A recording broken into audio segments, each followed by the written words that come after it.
Heroes of the City of Man, pages 268 to 270, and the sun is shining. Whew! He refuses Magus's pleas for mercy and chases down the priest, Haemonides, until he can offer him in sacrifice. Imagery of fire, normally attached to Turnus, is used to describe Aeneas's rampage across the field. Virgil compares him to the 100-handed Titan mentioned in Hesiod's Theogony. As men say, the Titan Aegaecon had 100 arms, 100 hands, and sent out burning breath from 50 mouths and breasts when he opposed Jove's thunderbolt, clanging his 50 shields and drawing 50 swords. Just so Aeneas multiplied savagery over the whole field once his sword point warmed. Aeneas turns monstrous as he ravages his enemies. Aeneas's furor is equally intense in the climactic Book 12. Arrangements have been made for Turnus and Aeneas to end the war with a duel, but this pact is broken, and Turnus ignites his old battle frenzy. At first, Aeneas urges his men to keep the truce, but his patience finally wears thin. He called on Jove and called on altars of the broken peace to witness. Many times then to the melee he raced, most terrible to see, with Mars behind him, rousing blind and savage slaughter. All restraints on wrath cast to the winds. His rage comes to a climax in the closing battle with Turnus. Aeneas gains the upper hand, and when Turnus goes down, Aeneas is moved by his call for mercy, until to his glance appeared the accursed sword belt, surmounting Turnus's shoulder, shining with its familiar studs, the strap young Pallas wore when Turnus wounded him. All bets are off. For when the sight came home to him, Aeneas raged at the relic of his anguish, worn by this man as trophy. Blazing up and terrible in his anger, he called out, "You and your plunder, torn from one of mine, shall I be robbed of you? This wound will come from Pallas.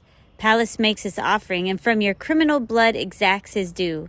He sank his blade in fury in Turnus's chest.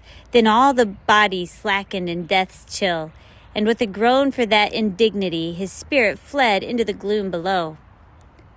Furor language is quite deliberately piled up here, as Aeneas drives his sword into a wounded and defeated foe, who pleads for clemency. The director shouts, "Cut!" The curtain falls. What is going on here? Does Aeneas in the end succumb to the furor he has been combating throughout the epic? Is Virgil calling into question Augustus' imperium sine fine, his empire without end? Is he suggesting that the empire is just another form of madness, motivated just as much by furor as the civil wars that preceded it? Some have suggested as much, but this is not Virgil's viewpoint. He has consistently associated Augustus's enemies with furor, indicating that in his mind they, like Dido and Turnus, were simply resisting the inevitable. Dido and Turnus may be sympathetic characters, but their great flaw is impiety, their refusal to submit to fate. The key to understanding the transformation of Aeneas in books 10 through 12 is to see that Aeneas's actions are all motivated by pietas. This is true in two ways. First, he knew from Anchises that the vocation of Rome is to beat down the proud, and Turnus had spoken and acted with arrogance. Submission to Roman destiny required Aeneas to rid the world of Turnuses. Second, Aeneas had taken charge of Pallas, and protecting him was part of his responsibility to Evander. Aeneas failed in his efforts to protect Evander's son, but piety toward this new Anchises demanded that he avenge Pallas's death. From this perspective, it is clear that the opposition of piety and furor is not an absolute one.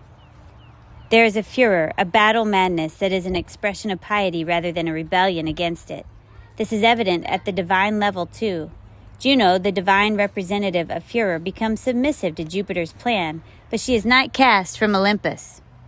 She retains the same passionate inclination she has always had. She simply submits reluctantly to necessity. Aeneas, humane and gentle as he can be, is, after all, a Roman, and his project is the establishment of a military empire. That omelet he cannot make without breaking some eggs.